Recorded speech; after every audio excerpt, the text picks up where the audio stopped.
بسم الله الرحمن الرحیم. زه حکیم زاهد ابن جعفر طلحه دواخانه نوشهره کینټ نه. نن زموږ موضوع د مردانه طاقت په باره کې ده.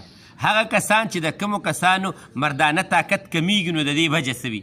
دا یاد ساتئ، مردانه طاقت هله کمیږي چې ستاسو په وجود کې د اوبو یعنی د منې مقدار کمیدل سټارټ شي او دا ډیره زیاته نرمه شي، نو دا په ستاسو په وجود کې به مردانه طاقت کمیږي. د دې وجوهات دا وي، هغه کسان چې کوم کسان برګر، شورما، چکن، بریاني، دا چټپټي سیزونه، تلي وي سیزونه، دا چنه چاټ، چنه چور، دا ډېر زیات خوري، نو دا ستاسو او زموږ په وجود کې د منې مقدار کمی هم او نوې مني نه جوړوي. د دې د وجې د مردانه طاقت کمیدل سټارټ شي. کوم سیزونه داسې دي چې هغې سره مردانه طاقت سیوا کېږي. دا یاد ساتئ، د ماسپښین په ټایم کې روټۍ پرېږدئ چې کوم کسانو دا کمزوري وي هغوی دپاره ده. ګازرې، مولې، ټیپر، بادرنګ، چکندر او بند ګوپي، دا تاسو ښه ښکلې ځان له کټ کې په دې باندې هلکه شان مالګه او تور مرچ واچوئ او دا د روټۍ په ځای صرف دا سټارټ کړئ یو ټیم. وجود به مو ښه ښکلي ټیک کېږي، معده به مو مکمل ټیک وي، مردانه طاقت به مو سیوا کېږي. په ډرای فروټو کې زیاتتر خلک دا وایي چې یاره اخروټ یعنې غوز ډېر زیات خوري او کجوره، داسې نه ده. دا یاد ساتئ، دا به مخکې خلکو خوړه، د نن نه 20-30 کاله اړوان دی.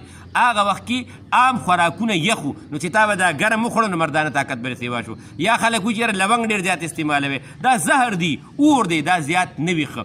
په ډرای فروټو کې نن سبا غذا د پسته، کاجو او بادام دا استعمالوي، او یا داسې چلو کې یو ګلاس پیو کې داسې یو څلور یا پنځه دانې بادام، 5 کاجو او 5 ورسره پسته، دا ښه ښکلي ګرینډ کې او دا روزانه یو ګلاس په روټۍ پسې 40-50 منټ بعد دا استعمالوي. الله تعالی به مو انتهایی ښه کوي.